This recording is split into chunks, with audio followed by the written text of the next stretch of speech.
大家好，我是小慧，欢迎您来到我的频道，也非常感谢您百忙之中收看我的视频。今天给大家分享的内容是，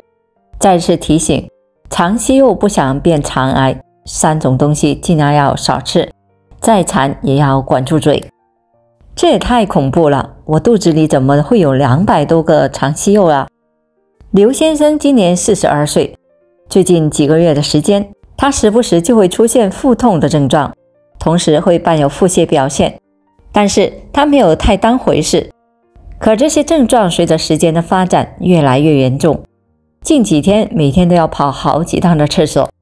实在是受不了的他抽了时间去医院做了胃肠镜的检查，经检查发现结肠上有200多个大小不一的息肉，正建议刘先生要及时的进行手术。如此高发的息肉发生恶变的风险较高。之后医生为刘先生进行了手术，手术全程共用了3个多小时，手术进行得很成功。术后刘先生很快就康复出院了。肠道里为啥会长出息肉？肠息肉是指肠道黏膜上出现的异常隆起，通俗点来说就是原先光滑的肠道上出现了肉疙瘩。前面提到的刘先生肠道里有几百个肠息肉，其实可能是家族性结肠息肉病的一种表现。该病是一种肠染色体呈现遗传病，因为5号染色体肠壁上 APC 基因突变所致。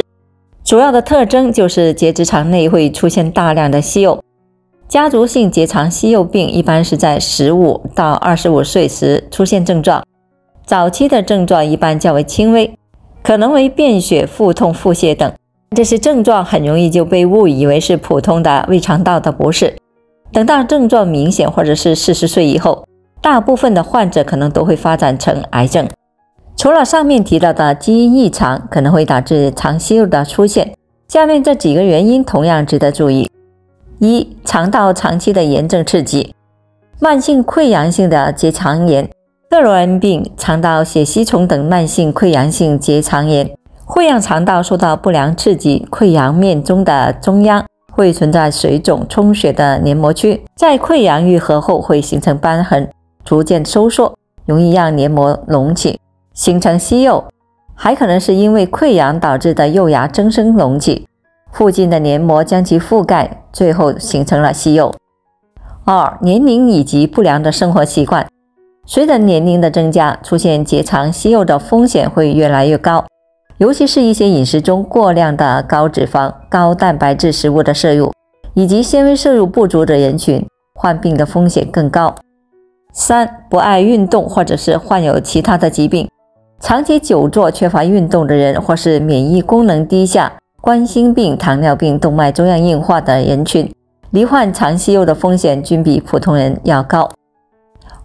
超过 80% 的肠癌由息肉恶变而来，这几个症状一定要留意。医学界有明确的定论， 80% 到 95% 的肠癌都是经由大肠腺瘤性息肉发展而来的。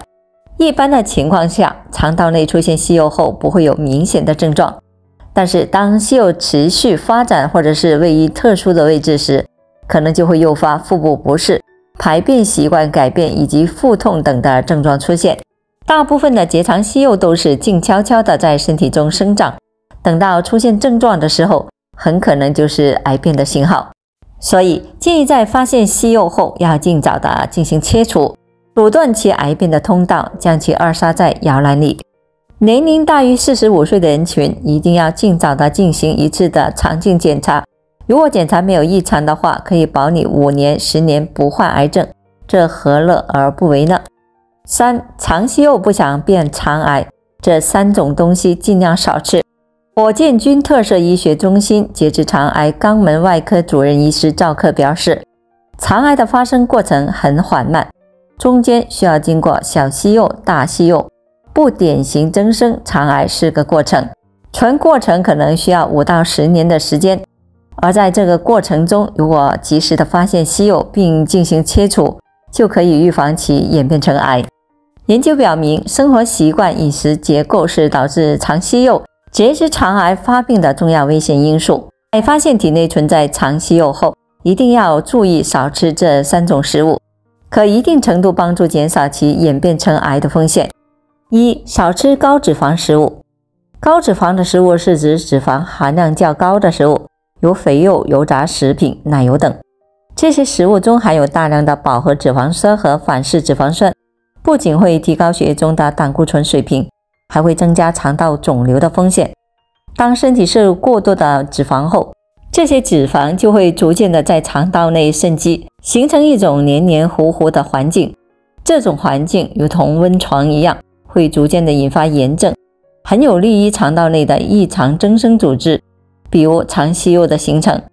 随着时间的推移，炎症可能进一步的恶化，如果放任不管，有可能就会发展成为肠道肿瘤。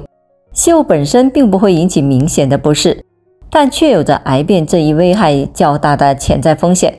高脂肪食物中的某些成分还可能与肠道内的其他有害物质相互作用，进而加速息肉的恶性转化。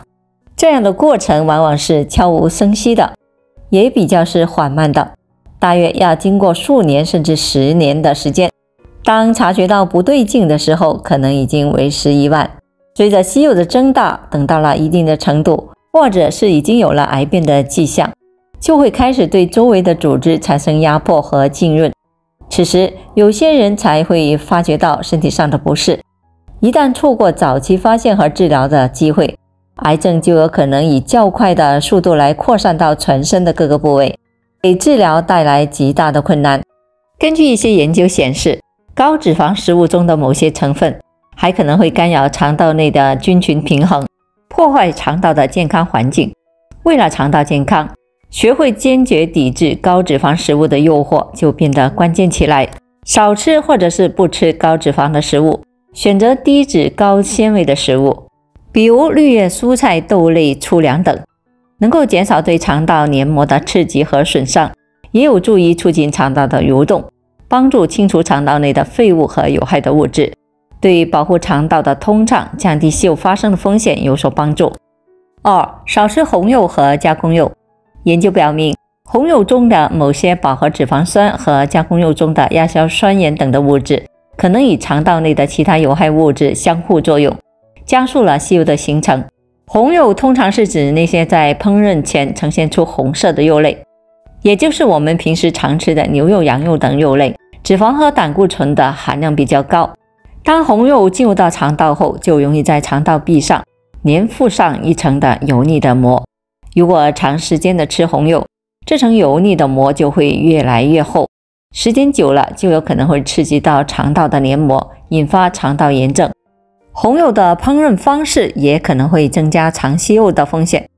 高温下烹饪的红肉会产生一种名为多环芳烃的化学物质，这种物质已经被证实会在动物实验中导致肠道中肿瘤的发生。因此，过多的摄入红肉和加工肉以及不健康的烹饪方式都可能增加肠息肉的风险。加工肉在各类的商标中也很常见，如香肠、腌肉等的都属于加工肉。要保护肠道的健康，应该限制红肉和加工肉类的摄入，选择低脂肪、低胆固醇的肉类，如鸡胸肉、鱼肉等。这些肉类富含优质蛋白质和必要的脂肪酸，对维持肠道健康有益。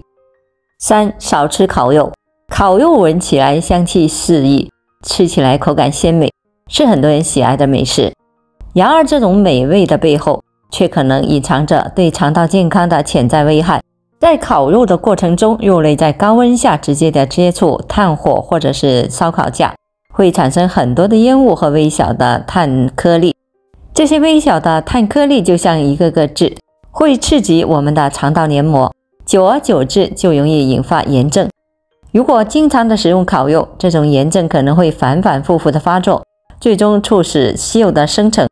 非但如此，烤肉的过程中还可能会产生致癌的物质，如苯并芘等，长期的储积在肠道中，就会增加肠息肉癌变的风险。有相关的研究表明，经常食用烤肉的人，尤其是上了年纪的老人，肠道遭受破坏后，肠道黏膜会变得脆弱起来，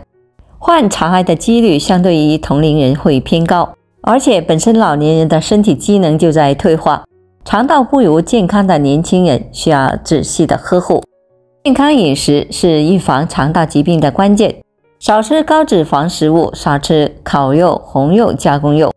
日常烹饪也可以选择更健康的一些方式，如蒸、煮、炖等，减少高温和有害物质的摄入。还可以适量的补充叶酸、胡皮素、维生素、钙、镁等的营养素，对预防肠癌等疾病同样有帮助。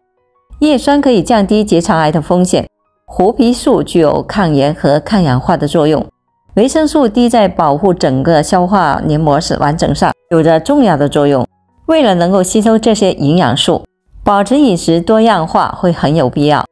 肠癌的发生与息肉之间离不开关系，在发现息肉后要及时的引起警惕，最好进行切除。当然，日常保持好的生活习惯也是同样重要。好了，朋友们，今天所分享的视频内容就到这里了。欢迎大家在评论区分享您的生活经验，也非常感谢您的支持和鼓励。我们下期见。